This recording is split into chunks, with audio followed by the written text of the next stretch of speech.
Hello everyone, नमस्ते, सत श्री अकाल। I hope you all doing great. This is Prabhjot here और आज की इस वीडियो में मैं आपके साथ शेयर करूंगा अपनी मोबिलिटी ड्रिल। दरअसल जब मैंने अपनी जिम की जर्नी शुरू की तो मेरा मेन फोकस यही होता था कि कैसे मैं जिम में जाकर ज़्यादा से ज़्यादा हैवी वेट उठाऊं और अपने मसल्स को बड़ा करूं। मैंने बहुत ही कम ध्यान दिया अपनी फ्लेक्सिबिलिटी और मोबिलिटी पे, जिसकी वजह से मेरे को फ्यूचर में जाके काफ़ी इंजरीज़ को फेस करना पड़ा। और आज मैं आपको ये दिखाऊंगा कि कैसे हम 5 या 10 मिनट निकाल कर अपने जो 5 मेन जॉइंट्स होते हैं हम उनको अच्छा रख सकते हैं, उनकी मोबिलिटी इंक्रीज़ कर सकते हैं और जो बुढ़ापे में होने वाली जॉइंट रिलेटेड प्रॉब्लम्स होती हैं हम उनको कम कर सकते हैं या उनसे बच सकते हैं। तो शुरू करते हैं सबसे मेन जॉइंट से, जो होता है हमारा शोल्डर जॉइंट। उसके लिए आपको ऐसा एक बैंड चाहिए। बैंड को अपनी दोनों बाजू में पकड़ेंगे और फिर हम अपनी बाजुओं को पीछे लेके जाएंगे, जिसकी वजह से हमारे शोल्डर जॉइंट में काफ़ी रेंज ऑफ मोशन आएगा। और आपको ध्यान बस ये रखना है कि आपको अपनी कूनियाँ नहीं मोड़नी, हाथ बिल्कुल सीधे रखने हैं। आप बैंड को ज़्यादा दूर से पकड़ सकते हैं, ज़्यादा पास से पकड़ सकते हैं। जितना दूर से पकड़ेंगे उतना एफर्ट कम लगाना पड़ेगा, जितना पास से पकड़ेंगे उतना एफर्ट ज़्यादा लगाना पड़ेगा।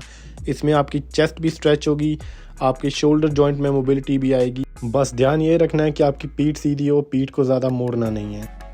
दूसरी जो एक्सरसाइज है वो है हमारी थोरैसिक स्पाइन की। हमारी स्पाइन हमारी बॉडी की सबसे मेन बोन होती है, ये सेंट्रल नर्वस सिस्टम का भी हिस्सा होती है। सबसे पहले आपको एक बेंच ले लेना है, दोनों कूनियाँ अपनी उस पर रख लेनी है। आपकी पीठ बिल्कुल सीधी होगी, आपकी लातें 90 डिग्रीज में होंगी।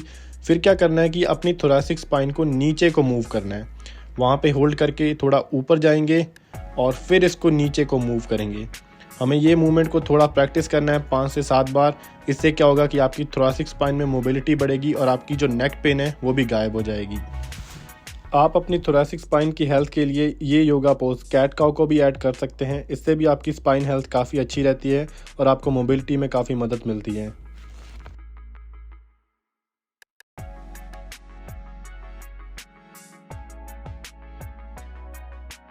शोल्डर और स्पाइन के बाद अब बारी आती है हमारे हिप जॉइंट की। ये जॉइंट बहुत मेन है क्योंकि आपकी अपर बॉडी और लोअर बॉडी यहीं पे कनेक्टेड होती है और इसके लिए मैं परफॉर्म करूँगा 90-90। इसको 90-90 इसलिए बोला जाता है क्योंकि हमारी लातें जो होती हैं वो 90 डिग्रीज में होती हैं, दोनों ही लातें।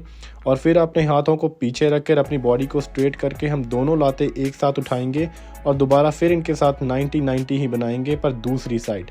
तो आपको बस ये करना है कि ये जो आपके घुटने हैं वो जहाँ पे टच कर रहे हैं आपको वहाँ से उनको उठाकर उनको दूसरी साइड पे टच करना है और ऐसे ही 90-90 बनाना है।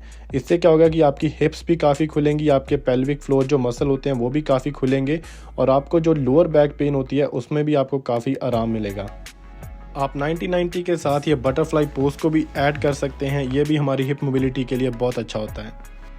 हमारा फिफ्थ जॉइंट जहाँ पे हमें सबसे ज़्यादा मोबिलिटी चाहिए होती है वो होता है हमारा एंकल जॉइंट। क्योंकि जब हम कोई भी कंपाउंड मूवमेंट जैसे कि स्क्वाट्स परफॉर्म करते हैं, अगर एंकल में मोबिलिटी कम हो तो हमारी पीछे से एड़ियाँ उठ जाती हैं, जिसकी वजह से हमें इंजरी होने के चांसेस होते हैं। एंकल मोबिलिटी के लिए अपना पैर एक बेंच पे रख लें और फिर अपने एंकल को जितना हो सकता है आगे को मूव करना है और फिर इसको पीछे को मूव करना है। बस ध्यान ये रखना है कि जब आप इसको आगे पीछे कर रहे हैं तो आपकी पीछे से एड़ी नहीं उठनी चाहिए।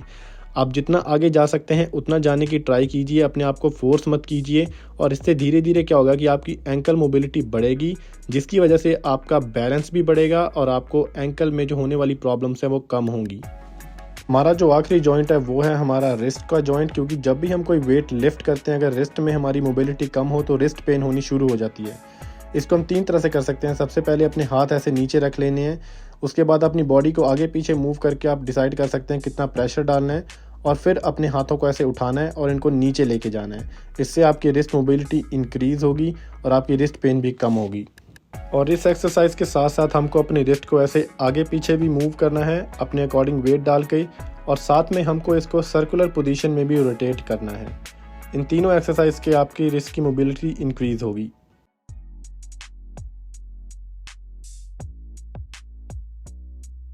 तो दोस्तों ये थे ऐसे 5 जॉइंट जहाँ पे हमें मोबिलिटी सबसे ज़्यादा चाहिए होती है। ज़्यादा टाइम नहीं लगेगा, 5 मिनट लगेगा। इनको परफॉर्म कीजिए और आपकी परफॉर्मेंस पहले से ज़्यादा इंक्रीज़ हो जाएगी।